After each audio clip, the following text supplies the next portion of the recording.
Hey there, viewers, and welcome back to the Self-Made Auto Channel. Got a fresh one right from the auction. It's got no plates on it. It's a 2008 Chevrolet Equinox. The guy says it needs something going on with the rear differential. He thought that it just needed to be programmed. I'm not sure about that, but I can't drive the vehicle, so I don't know much else about it. I did do some circles out in the parking lot, and immediately the service all-wheel drive system light came on. So we're going to check that out. It also has a light for the tire pressure monitor system. He said, don't worry about that. Find out what's wrong with this four-wheel drive and get it fixed. And by get it fixed, I mean get it diagnosed. Used car guy usually has me diagnose them. He does the fixing, so we might not get the fix here. But ran a code scan on it. We've got 6 codes stored. So we were going to go to report and see what everything says here. 2009 Chevrolet. There's only 2,000 miles on it. Yeah, no, I think it's 100 and some. Let's see what we have here. In the ABS system, we've got a system disabled information stored and invalid data received. So anytime you get the invalid serial data received in a module, it usually means another module isn't reporting to this module stuff that it needs to compute. Does that make sense to you? For example, if the rear differential module has codes, the ABS is going to be like, hey, I'm not receiving the data from you. I don't know if it talks like that, but that's how I imagine it. Body module, we got a power mode master input circuit mismatch. Pass, failed in the history, and we ain't gonna worry about that. Here we're gonna worry about the RDS, rear drive system. Your classic C0393, rear axle coupling solenoid control circuit, short to ground or open. That leaves your possibilities open. And then what we got, remote control door lock receiver. Don't really care about that. This is the one we care about. That little fella right there. So let's go into it. We're going to go here and then we're going to enter the system. Enter. C0393. Okay, then we'll just look at some live data. Just have a quick peek while we're right here. It does show the solenoid command in amperes. Thank you, Mr. Tesla. And battery volt 7.7, rear drive temp sensor. Not a lot to look at here, other than the fact that we can talk to it, see if we have any active tests we can do. We don't, so we can't activate the solenoid just by pushing a button. All right, well, let's find some service data on this and see where we're going to go. Okie dokie, we have service data on the C0393. -06 is the rear diff clutch control circuit, so it's either short to ground, open, short to voltage, or no, it can't be short to voltage because that would be a prefix of OB. At least according to this, never take that for granted. Rear diff clutch control module provides the power and ground switching circuits to the coil.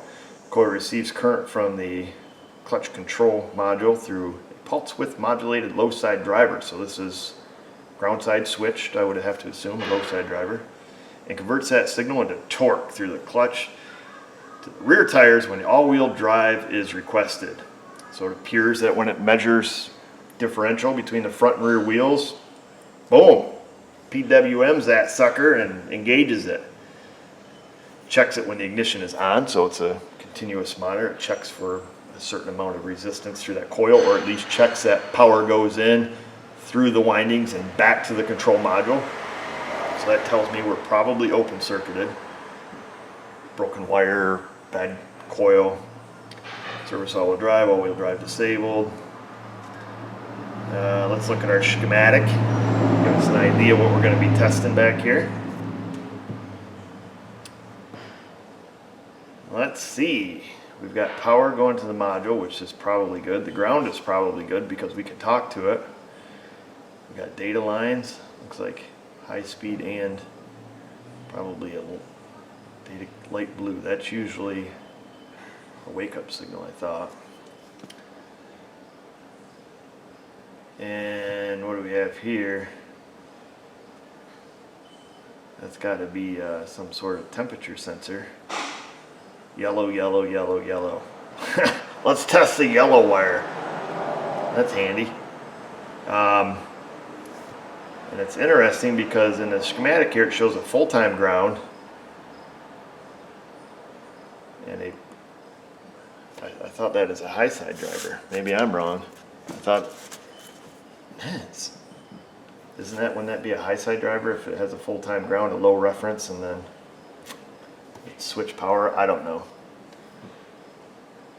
In either case, we can go back there, we can check the coil, we can check control on it, and that's it. We'll test the yellow wires. Looks like, I better write this down, pin 1 and pin 2. So then let's see if we can find a connector view. Pin 1 and 2, because 3 and 4 are probably a temp sensor, which we know works because we saw that here, right? Yeah, temp sensor right there is working 73 degrees, 78 in here, so we know that works. So let's close this. Oh, nope, let's reopen that. Oh, there's 2 different transfer case systems. That's good to know, because they might be different. Let's just have a look here. Component end, connector end views. That's not helpful, folks. There an R, rear, get out of here, you B. Clutch control module, rear diff clutch, X1 and X2. There's pins 1 through 5. Pin 1 not used. That's not helpful, maybe it's the other one. Probably ought to look to see what rear differential this has in it, right? That would probably be more helpful than guessing. Let's check X1 here. Nope, that's not one we need because that's all the serial data. Yeah, so that light blue is the serial data wake up. High speed CAN, powers grounds, we don't want that. Let's go here. Sorry to bore you with all the stupid part of it here. That's with MH6. So we need to see, I wonder if we can just look. Let's see if we have this MH6. Nope, we have MXO and M45 on the RPO code, so it's not this one, so it has to be the other one. Dang it all the heck. So we'll pop back here. We'll go to our first diagram we had, which was this one here. Oh, it can't unenhance. And we're going to be looking at one of those 2 low references. So we're going to go pin 5 and 2 or 3. 2 or 3, I'll write that down. So let's go back here, back, close that. Let's look at this NG, see if these diagrams match up better. Oops, oops. Circuit testing, where is that? All-wheel drive, component, all-wheel drive schematics. Let's see if this shows a different schematic. Nope, that's still showing on 1 and 2. Oh no, here we go. I'm looking at the wrong side. Because that's this is where the X2 connector, you big dummy. So 3 and 5 are going to be our testers. So 3 and 5. What we want to do is we want to check this for continuity. There'll be a certain amount of resistance. It's pulse width modulated. We have a ground on pin 3. I'll draw my little diagram. Pin 3 is a ground, 5 is a control. Being it's pulse width modulated, I would expect a lower resistance value. Probably, I don't know, 5 ohms, something like that. Usually they're lower if they're not a continuous duty cycle or a continuous, you know, just I'm on type solenoid. Usually these are a little higher amperage. So we'll check that. Resistance, and if it's open, we'll make the call. I mean, then solenoid's bad. And then we'll check, make sure we have a ground. And then I think what we can do is we can trick it. We can just put a light bulb across this, have the vehicle on the lift, and then we should be able to, I imagine, drop it in drive. And then we should see perhaps our amperage here when we turn it on, or when we drop it in drive, we should see our amperage value go up, providing it doesn't throw a fit with the temp sensor being unplugged. Anyhow, we got a little bit of a plan. Let's execute it. So it appears it has had some work. It has a brand new rear drive shaft. Minus 1 bolt, because, you know, I put all the bolts back in. This thing is a son of a mother to get to the control module, because you have the electronic coupler here on the front of the rear diff, and then we have the rear diff puking all of its oil. And then the control module lies up top. I was able to give it the classic reach over and unplug our connector we're after, which is all butt connectors in different color wires. So somebody has already been in here doing some wiring. However, you can look and see it's nothing but a green pus sac on the connector. So that's interesting. So I think we need to get a mirror, and look up over top and see if we can see the other half of the male pins. Chances are they're smoked. Hey, there you are.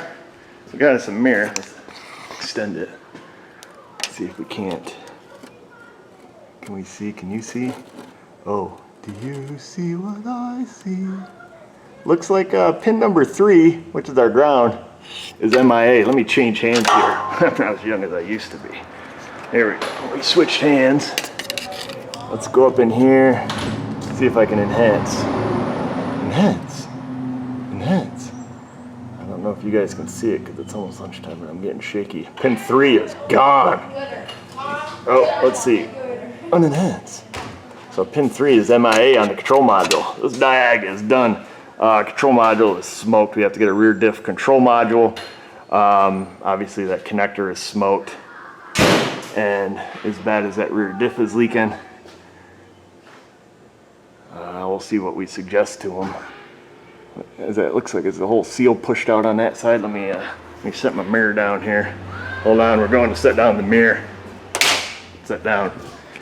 Let's grab our light because I want to see something. Don't mean to give you vertigo. There we go, get the light.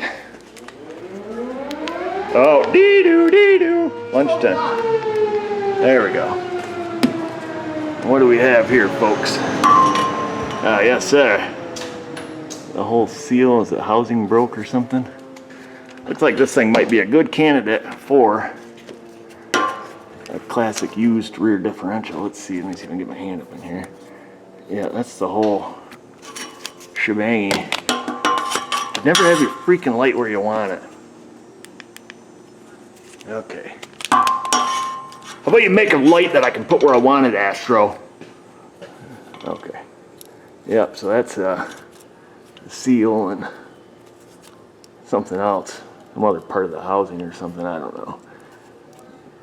In this case, being the used car guy, we're probably going to be looking at a used differential.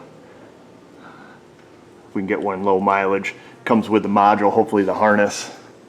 The good news is we've already got a drive shaft. I think this one's got junkyard rating on it already. It does a little bit.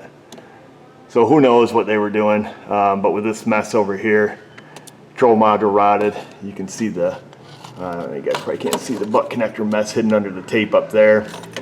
That is probably what I would elect to do in this case. So sorry for the crappy diag video, but we had a plan. We worked the plan. Now we got to plan the work.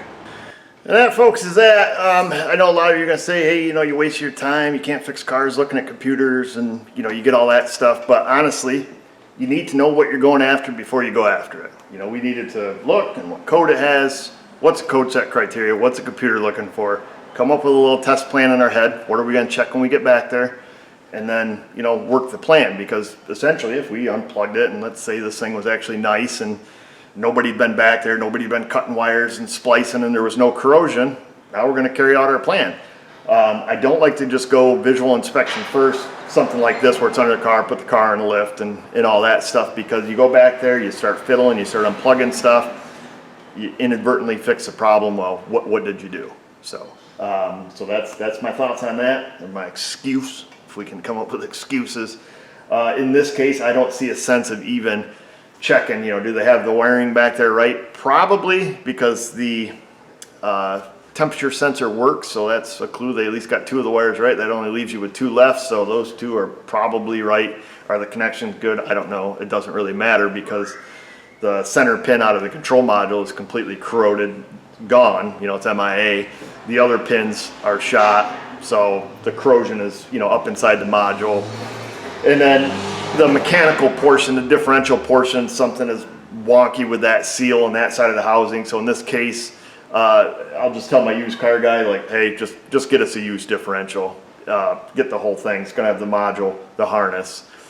and we're going to be good to go. We know our wiring and everything back to there is good, our powers and grounds, because we can talk to the module, and it has the ability to generate codes. It's talking on the high-speed bus to, you know, the electronic brake module, because it sets a code against it. And so chances are we're good to go. We're going to call it quits right here. The other connector back there, the X1, that's held on with a zip tie, so all the tabs are broke off it. So hopefully when he gets this from the salvage yard, they'll just cut the wiring, and we'll have our connectors that we need there, or at least the one connector that we need. We can depin it, swap it over, and you know, everybody's going to be happy, just in case that one's a crusty mess too.